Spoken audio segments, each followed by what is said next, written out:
What's up everyone, Zero here, welcome back to the channel. Yesterday we had the Grinding Gear Games live stream for the 3.27 launch, Keepers of the Flame. And I wanted to make a video just going over some of the things that I thought were very cool and some of the things where I was kind of confused on. First things first, this patch looks really light, and I know that they still have a week to be adding stuff and changing stuff, but if you remember the Q&A that Mark did, he said that they were going to go ballistic on class balance. Now, I don't really see that in these notes. However, there is a caveat. I could be very wrong because of the bloodline ascendancies that they added, and I will explain that here momentarily. So what is the League mechanic? The League mechanic is a rework of the current Breach mechanic, and from what I can tell, this looks really good. So it's just like the regular Breach, except this time there's two iterations. So when you reach the mud flats, you're going to run into Island, or Aylin, I think that's how you say her name, and you're going to summon it. She's going to destroy the Breach while you defend it. Essentially, it's like a Breach, but in reverse. Like the monsters are going to be rushing in, not the circle rushing out. And then the other iteration is just like the classic Breach mechanics. So that's going to be the League mechanic. It comes with a lot of other stuff, which I thought was very cool. So eventually, she's going to take you somewhere and introduce you to the tree.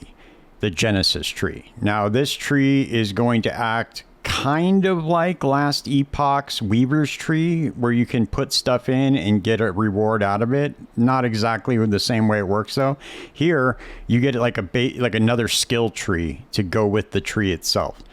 And this has all sorts of really cool interactions. This looks like it's really going to be really juicy as far as like getting items out of it. So you're going to get these things called graphs. And what these are going to do is you are going to attach these to your body. It's kind of weird, but they're going to provide other skills. And some of these skills look really OP.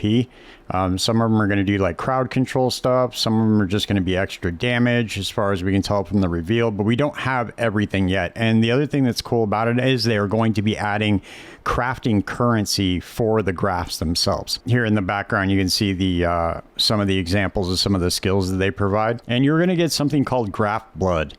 And this is going to be the currency that's going to allow you to interact with the tree. So once you feed the graph blood to the tree, essentially your allocated passives on the tree go to work, and out come some items. I'm sure there's plenty of there are a lot of other different interactions with the tree. I don't think it's just items. I think you can get currency, items, and then they had one that was like mysterious, so we don't really know what that is yet. But all in all, the League mechanic looks really cool. I like it. I like the theme of it. I like Breach. Breach is really fun, especially when you're using a build that can just melt entire screens with proliferation. Or when I like Blade Vortex a lot, so it looks like Blade Vortex is going to be really good this league. They are adding new skills to the game, but a lot of these are wand skills. So they have Kinetic Rain. There's Wall of Force. That's the one you're seeing right here on the screen, where it creates a wall behind them and the projectiles bounce off of it. This one is Conflagration.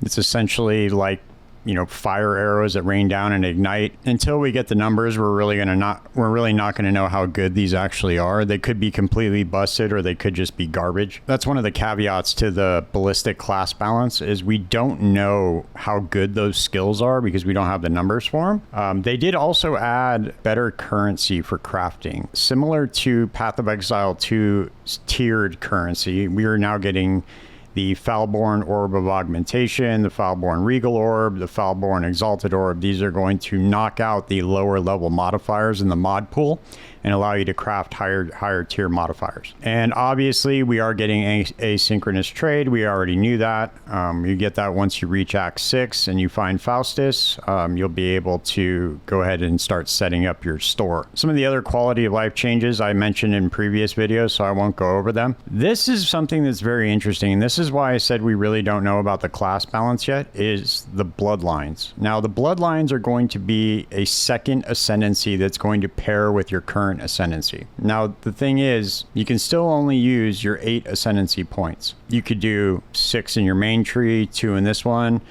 or half and half, or whatever you want. Or you could just go all in on the bloodlines, I'm pretty sure.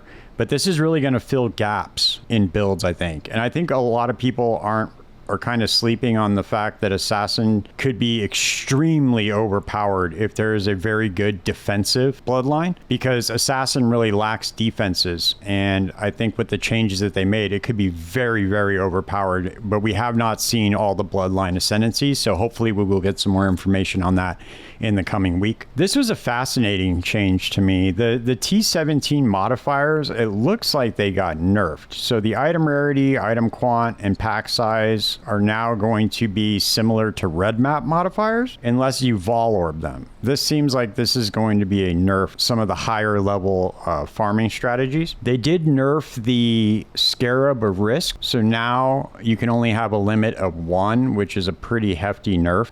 They also changed the gigantic rogue exiles. You can only have them spawn in ritual as regular rogue exiles now. For the people that were farming that last season, that's probably going to be dead now. This was another really interesting change. I thought you are now less likely to get high rarity divination cards from Gravicious in transportation. And I know a lot of people switched over to farming Rin to get the chisels, so that's probably what I'll end up switching over to, because I do like running Betrayal. But I didn't think that that was too overpowered.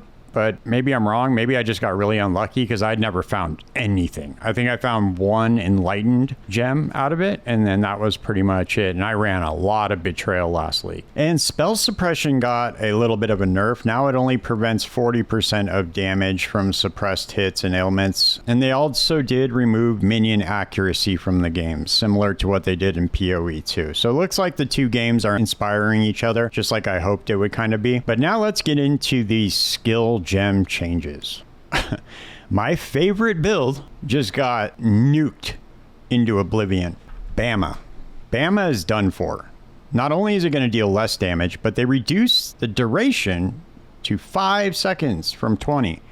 So that is completely dead. That is going to feel so bad, but you never know. Maybe somebody is going to come up with a way to make it work. Maybe with enough increased duration, it'll feel good. But the damage, it did get a pretty hefty damage nerf. Bone Shatter got buffed. Now deals 3 to 6% more damage per trauma at gem levels 1 through 20. Explosive Concoction seems to have gotten nerfed on the low end. Exsanguinate and Reap both got buffed on the dot portion of their gems. So Exsanguinate mines and Reap mines might be pretty good, especially for like a league starter. Now, Poisonous Concoction of bouncing did get a nerf, but if you get a very, very good flask, apparently it's a tiny bit of a buff, if I'm understanding these numbers correctly. I could be wrong on that though, so don't quote me. Pyroclast Mines got buffed, and I was playing around with this last night on stream.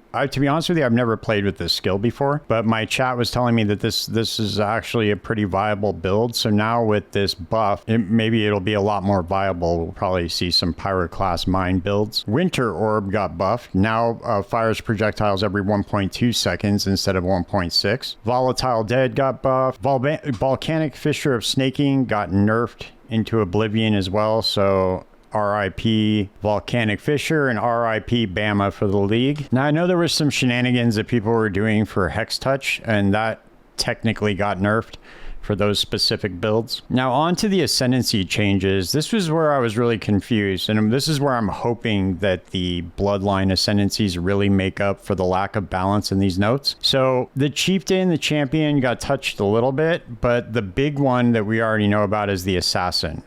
This looks really, really good. Some of these aren't as useful as I'd like, but some of them are very, very good. I know that there's no shortage of videos going over those. Notably, they are giving us the Ruthless node that was on the Ruthless Assassin, and that is Infused Toxins. Now, this says all damage from hits can poison. Not all damage from hits poison, so you got to remember you still have to get chance to poison up to 100% in order to make that viable. But that means your elemental damage, everything just poisons just as physical and chaos would. Trickster got the, as I've seen it referred to, the GGG triple tap. Soul Drinker still has the energy leech, but it no longer has 20% increased attack and cast speed while leeching energy shields, so that's a pretty big nerf. Spellbreaker had the 20% chance to suppress spell damage removed which sucks. Now it has prevent 15% of suppressed spell damage while on full energy shield. It was previously 10%. And that means now that you're going to have to reach 100% via the tree and gear, which is going to cause a lot more pressure to get that maxed out. Saboteur did get buffed a tiny bit on the like clockwork notable, and now gives you 40% increased recovery, cooldown recovery, instead of 30%. And I called this one in my predictions video. It was the only one that I got right. Was the Liege of the Primordial Notable Ascendancy. Now provides 50% increased effect of buffs granted by your golems. Previously it was 100%, so it got cut in half. Still probably viable, but you know, not nearly as powerful as it was. So the Pathfinder, Necromancer, and Warden got tiny bit of buffs. To be honest with you, it's nothing really crazy. Not like I thought. So I guess we'll just have to see what ends up happening with the Bloodline ascendancies. They changed a bunch of wand uniques because the new changes to the wand, they added a bunch of wand bases into the game for attack wands, so that's pretty cool. And they changed a lot of the unique wands that are in the game currently. They did nuke Whispers of Infinity, now has 50 to 100 to maximum energy shield instead of 200 to 400, so that sucks. I'm really surprised that Forbidden Rite of Soul Sacrifice didn't get nerfed. Pretty interesting, but I'm sure people are going to be playing that still. They buffed the ambush league modifiers on the map device. Well, kind of.